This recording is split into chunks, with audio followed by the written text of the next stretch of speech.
You're listening to Secrets of Tomorrow's Leaders, brought to you by JCI Santa Clarita and RK Studios. My name is Koren Young. I'm the host of this program, and today we're going to be spotlighting one of our newer members.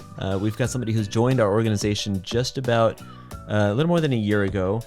He's a recent graduate from College of the Canyons, and he's an industrial engineer in the aerospace, defense, and marine world. And I'm really excited to talk to Jammal Yarbrough. Welcome. Yes. Thank you for having me. Yes, we excited to be here. So many cool things to talk about. I know that you just recently graduated, so I want to talk about your school stuff. Yes. What was your degree? It was in some kind of space stuff. Well, my degree is for electrical and computer engineering. That's 2 degrees? Yes, double majoring at USC. I just got accepted into the USC School of Viterbi Engineering, so I'm really excited. And it's not necessarily aerospace, but I worked with. At my community college, I was in an aerospace program, so I have a little bit of an emphasis there and a love for aerospace now because of COC. That's so cool. How did you even want to get into that? It's just something that you wanted to do since you were a kid? Wanting to do space stuff came from like just meeting different friends and having different friends who are engineers and who have that astronautical engineering major and who are involved in astronautical engineering stuff.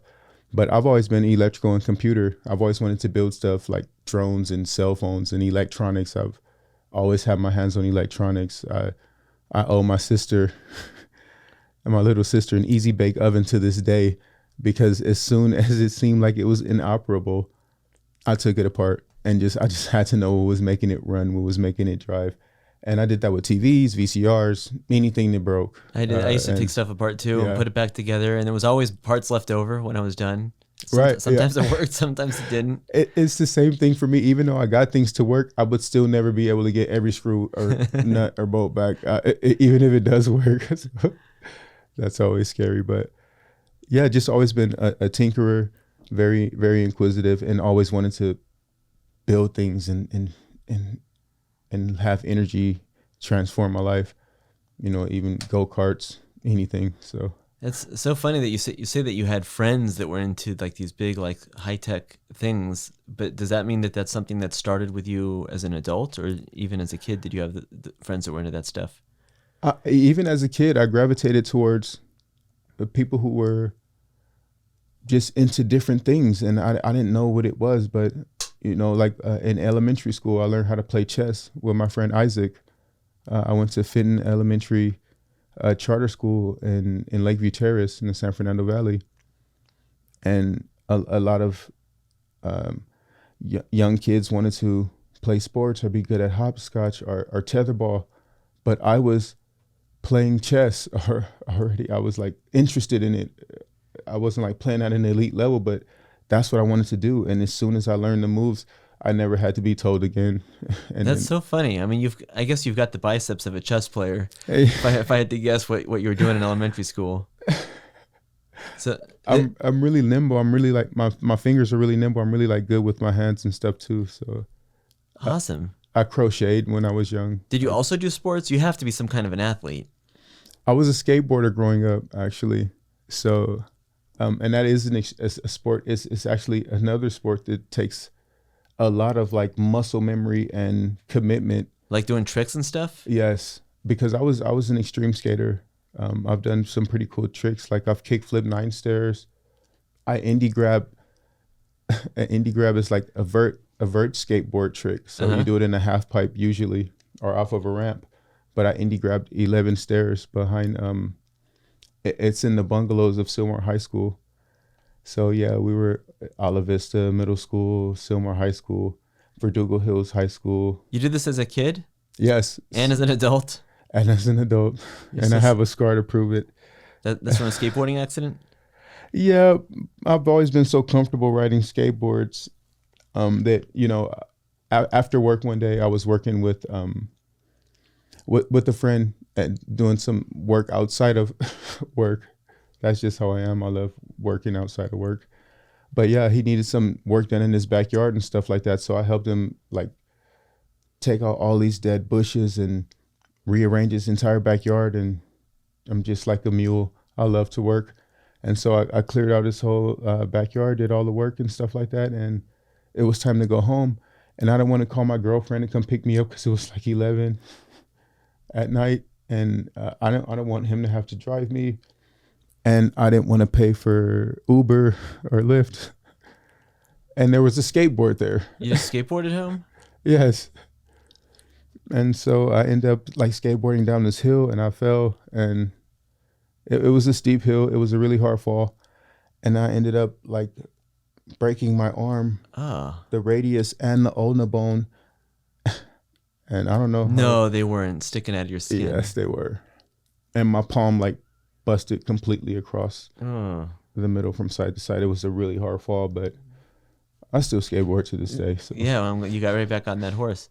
I want to go back to when you said you took apart your sister's Easy Bake Oven.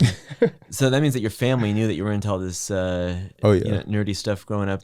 Was your family supportive? You had your parents that were into what you were doing? Yes. Well, my mom knew I wanted to go to school, and we talked about school a lot and stuff like that. But I just didn't think it was in the cards for me because I didn't know about like scholarships or grants or ways to pay for school. And I guess around the time when I was like 15 or 16, which would have been like around 2005 or somewhere around there, a lot of rumors were going around about how people are graduating with these degrees that they can't use. So school started to kind of like fade more and more into the background for me. And so I just continued to go to work, and I ended up doing a lot of work in the construction field and a lot of warehouse work, security guard work. I worked as a sous chef for a catering company. So after high school, you went straight to the workforce? Yes, and got my hands on everything that you could possibly imagine. Wow. So when did you decide to go back to school? I decided to go back to school right before the pandemic struck, which was around 2020 in March. Yeah. So I was going for the spring. Well, actually, I started in 2017, but then took a hiatus, and then really got back serious with school around the height of the pandemic. Yeah, that makes sense. So I just realized something. You're older than most of the other students at that school. I am by quite a bit. Can we talk about your age? Of course. Yeah. Yeah. I'm 37 years old today. Actually, today is my birthday. Congrats! I can't believe that you agreed to spend your birthday here with me recording. Of course. Congratulations! Yeah, Koren, 37. Man. So no, come on, get out of here. Awesome. But literally, most of the students at College of the Canyons, right out of high school, they're 18. You're literally like you've got twice the wisdom as any of these kids. Twice the wisdom, twice less the education, because these students don't have a break like in between high school and college. You know, I had a big gap in between. Do you feel that gives you an advantage at all, or is it all in ways disadvantage? In ways it's an advantage, and in some ways it's a disadvantage. It's really hard to like tell which spectrum it weighs more heavily on. But I think it's an advantage because you can always be a mentor to students who are new and coming in and stuff like that, because you've already done like the young stuff, like partied and had a lot of fun, and and I'm sure they all look up to you too. Skateboarded and broke your arm. Yeah, I'm actually a mentor for Mesa and a tutor for Mesa, and I won the Mesa Directors Award for academic excellence and helping out there too. You know, I see your name published in a lot of papers out here. You've won a few awards. In addition to graduating, you had the TE Connectivity African Heritage Scholarship. Yes. And you mentioned that there's other scholarships that have kind of helped you get through school, right? That are helping you with COC and with USC as well. Is that right? Oh yes, definitely. And I'm so glad that you brought that up. I mean, without scholarships and without the generosity of the community and community organizations and just companies around the entire country, my academic motivation would not be where it is right now. I won, like you said, the TE African Heritage Scholarship, which was like monumental to me because it helps with tuition so much.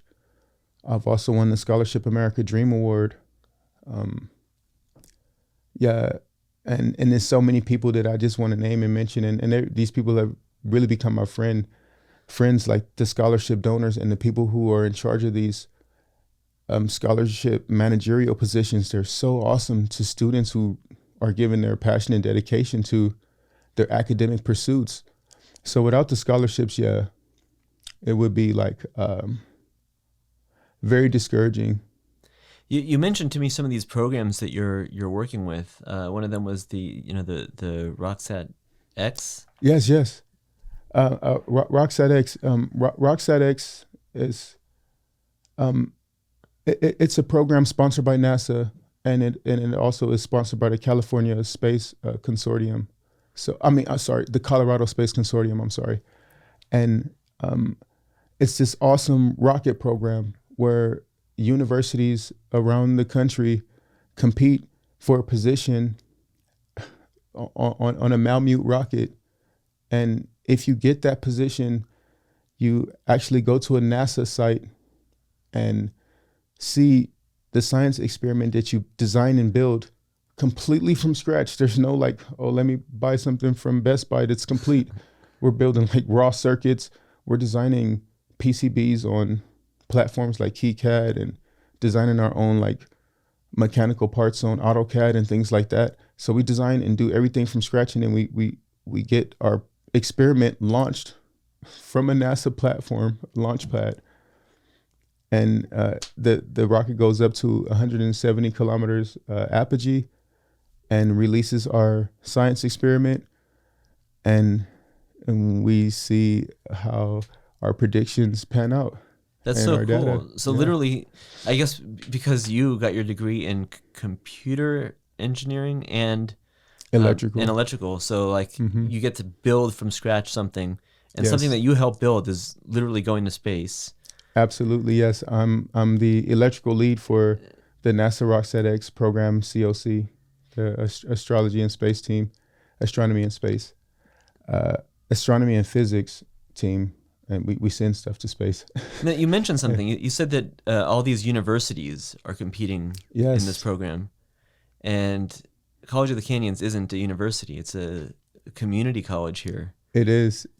And how are they competing with the universities? We have such an amazing staff and just an amazing bunch of talented students at COC. I don't know how it's happening, but I love that. There's not a lot of community colleges in that program, right? I don't think my academic career would be where it was, where it went to, and where it is today, if I had attended another community college besides COC. Yeah, I think COC is the only one that's in that program. It's the only community college in that program. And I believe it's the only one with like a space program at that level. It's working like directly with NASA. I've spoken to people directly from NASA because of COC. I know people who work at NASA. You know, as an instructor at College of the Canyons, I get emails all the time about all the cool stuff that's going on in that department, and I love it. And you're actually traveling soon to go see this launch, right? Yes. Well, yeah, I'm a part of the launch. I'll be given my NASA clearance badge to go onto the NASA platform and for the second year in a row, and see a science experiment that I was a part of get launched into outer space. Where's that happening from? It's happening from Virginia on the Wallops Island, the Goddard Space Center. That's I see your shirt says NASA Wallops Flight Academy facility. Yeah, I actually got it last year when I went there. They have a bunch of places where you can buy stuff. So that is so cool. NASA gear. So I want to pivot from your education and all the awesome stuff that you're doing to JCI, because that's an organization that I found kind of late. I was 37 when I joined, and a lot of the members are like 22, 25, 28, and they're doing such amazing things, and it's really something that I wish I had found like at least 10 years sooner. And you just joined in the last year as well, and I wish I had met you sooner as well, because you're pretty awesome. But how have you found JCI? Like what about the organization attracted you to it, and how did you even find out? Yeah, excellent question. And I wish I'd met you sooner too, and you're twice as awesome. So get out of here. thank you. Come on, man. Yeah, you help people learn about awesome things like the things that the people in the community are doing. So I really love it. You're super awesome, Koren. And and it seems like that's what JCI radiates around, like super awesome people. I have like nothing to do with how I joined JCI. That's how awesome the people are. Charlene Duzick, who's now Charlene Johnson, just got married. A really good friend of mine who's was a part of ASG at COC. So she's an alumni of COC and she's a part of the Associated Student Government. So I was also a part of the Associated Student Government. And of course, Charlene being so awesome and as an alumni still participates in the program. So I came up with this idea for an event because I was the vice president of student activities and I have to plan 2 events. So one of my events was called Striving for Excellence, Learning Their Stories. And I wanted to motivate the students who were experiencing the pandemic and work and doing all their work remotely and not ever getting a chance to step foot on campus. So I didn't want them to take this as a time to like relax and chill and I'll wait for the campuses to open back up. I was like, no, if they're offering school online, you need to continue to push forward with your academic dreams.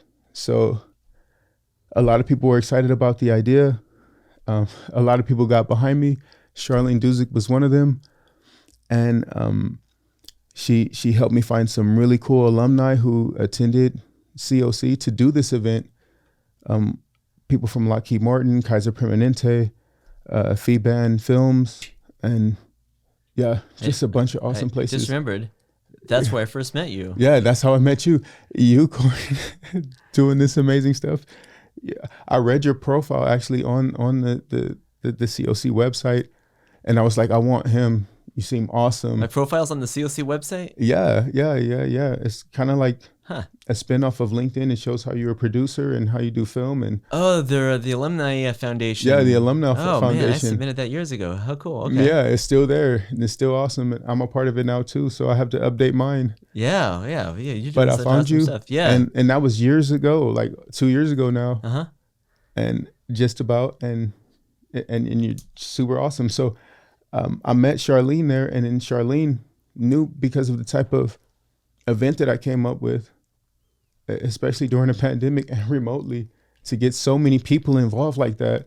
She was just stunned and blown away, and I was too. And we had a lot of motivational like speakers that we love that were in common. And so she introduced me to JCI, and it's just been amazing ever since. Yeah, you started coming to a lot of stuff, and I was like, oh, who's this guy? Yeah, and volunteering a lot. Of course. And I started seeing you like at the social events too. First of all, I didn't know until 2 weeks ago what a good dancer you are. I don't know if it's a good dancer, but I did. That's the first time I've ever danced publicly. Really? Well, be proud of it. That was, maybe we'll show a video. So no, much. Probably not. But yeah, you could. You definitely could. I mean, okay. It was because someone so awesome like invited me to her wedding. I mean, Charlene, she's so amazing, and I feel like if I'm gonna ever let go anywhere all the way, it just should be at someone's event that's super amazing and amongst friends. Amongst friends. I'm friends with like everyone there. I love them all. I love all of JCI. It's funny how when you show up at events, it doesn't matter when you get there. If you show up late, if you leave early, you could show up just for an hour, but you always leave your mark. And there's one instance that I remember from last year. It was at Carlos's cabana party.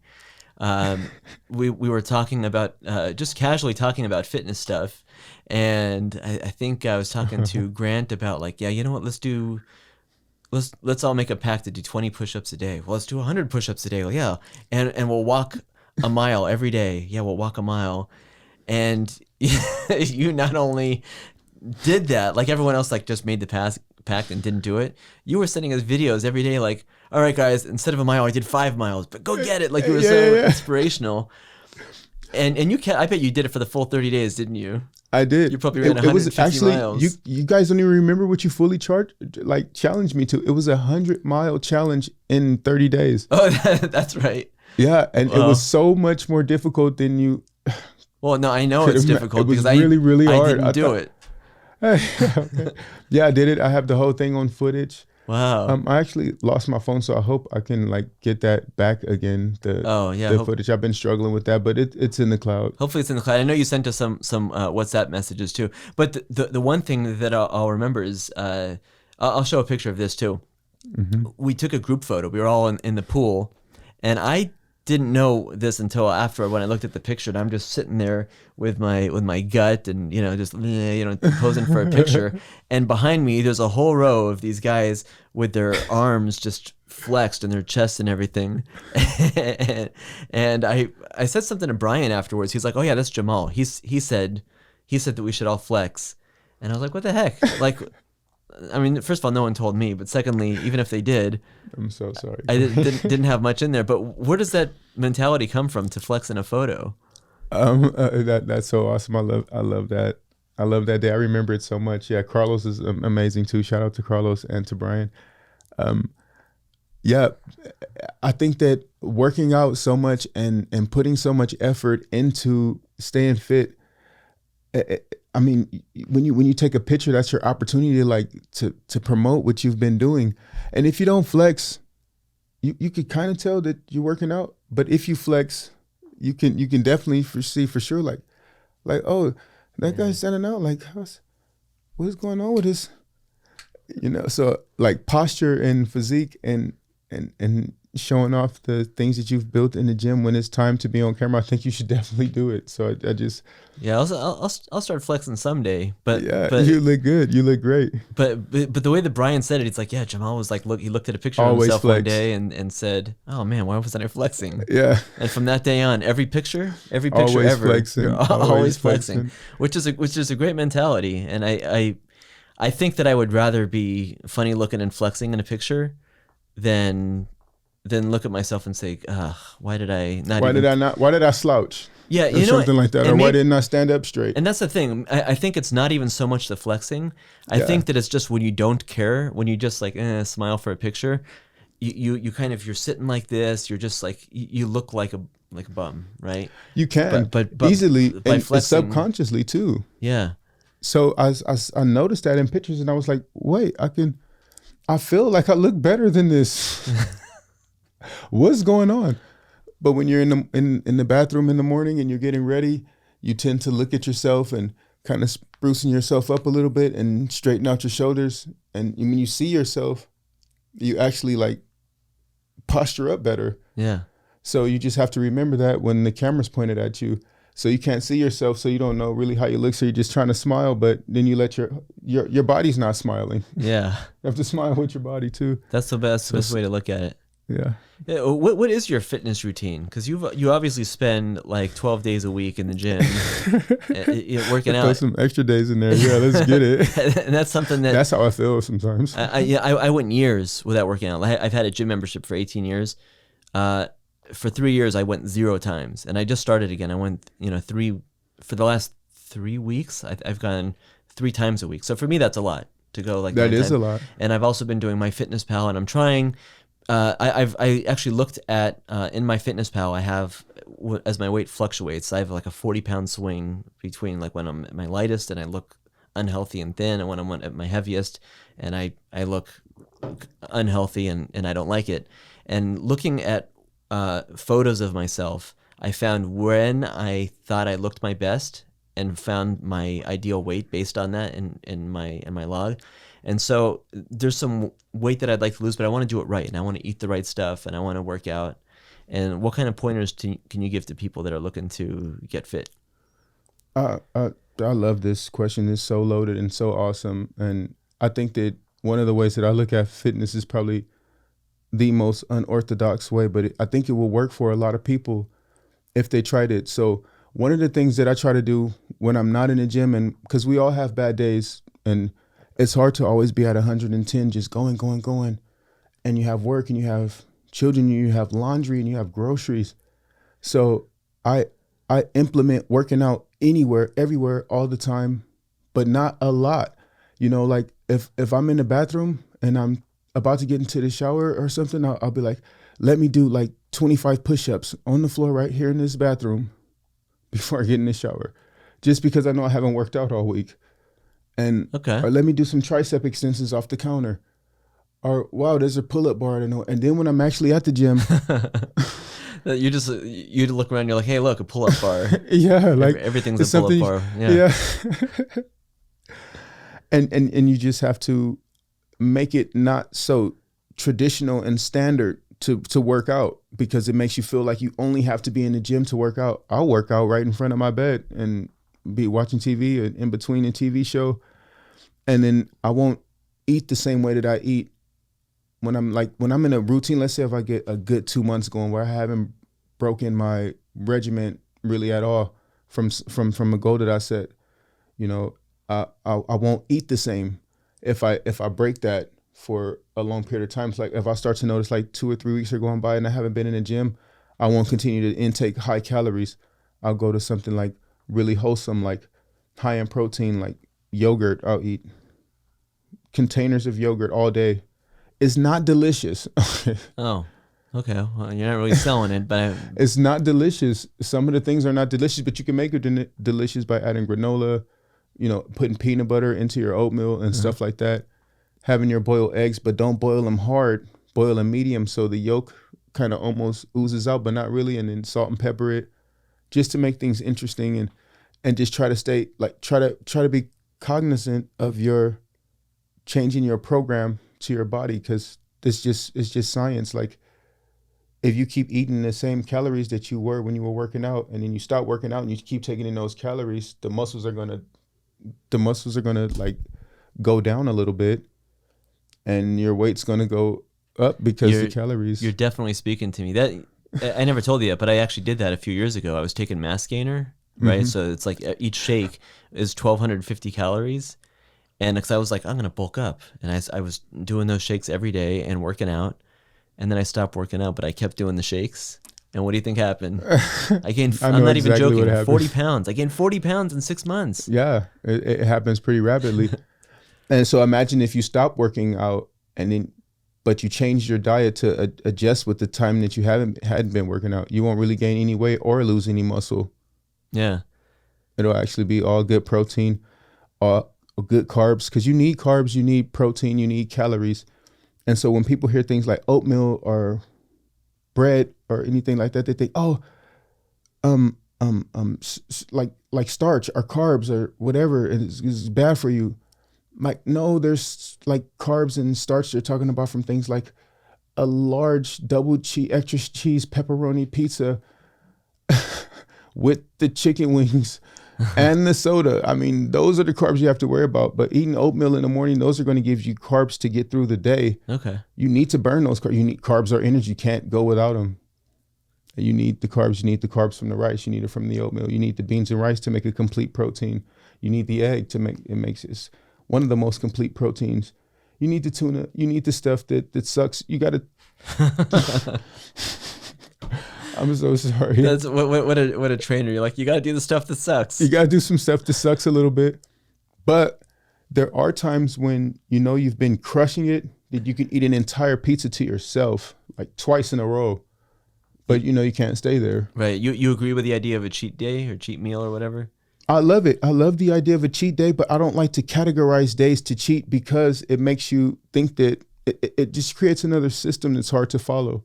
Yeah, you mean don't say like every Saturday is my cheat day. Right. I don't think you should make a cheat day. I think you should just understand what your goal is, how you want to look in your body, and know that you're going to get a day of an awesome meal, and that's what you're working for. I work for the events, like, because when it's a wedding or when it's a graduation party or when it's like a big event, I'm going to eat everything there. But I know I've earned it. And it's not going to. Okay. So it sounds like you're saying don't schedule a regular cheat day, but if there's going to be a day to indulge, like, forgive yourself. Right. Like, yeah. That makes sense. Exactly. Just not have a cheat day. You can schedule cheat days if that's for you, but trying to make a cheat day, implement it into your routine, I think it just makes it more difficult, not necessarily inefficient, just more difficult to be motivated about. You know, kind of just go with the flow, but be cognizant, be conscious of what your goal is with your body and with your health, and why do you want to be fit? Why do you want to be healthy? I mean, I want to see grandchildren. I want to see like, I see old people around who like are still doing it by themselves at 85 and stuff. I'm like, I want to be one of those ones. Yeah. Like I can still drive. I can still That's pick true. up stuff, So I'm always trying to be like, It's so interesting to me what motivates people. Like you're working out because you want to see your grandkids. I'm working out because I want to see my abs. yeah. So like I wanna see my just abs. once in my life, I want to get to the point when, when you do flex and you're like, hell yeah, look at that. Hell yeah. I That's earned awesome. That is really awesome. Well, yeah, that's how I'm trying to get the grandkids with the abs. that. Yeah, well, it You know? works. It's all in there. I love it. Jammal, talking to you has been one of the most motivating conversations I've had. I'm so inspired by all the awesome things that you're doing. And congratulations on the graduation. Happy birthday. Wow. And thank you so much for making the trek out here to talk to me, man. Yes. It's great. Koren, you're awesome. I'm happy to be here. Thank you for all the nice words and all the nice things that you've done for me. You're definitely a part of my journey in JCI and at COC. You helped me make a legacy. That became a legacy event. So it'll be forever embedded at COC, and you were the first How cool. attendee to be there. So And I didn't even know. Well, I'm honored to have been a part of it. So thank you so much, Jammal. And thank you guys all for tuning in to Secrets of Tomorrow's Leaders. We're available on Apple Podcasts, Google Podcasts, Amazon, Spotify, iHeartRadio, wherever you get your podcasts. If you like this or get any value from it, please share it with a friend. And don't forget to subscribe. And we'll see you on the next one. Thanks for listening. thank you guys. Right on.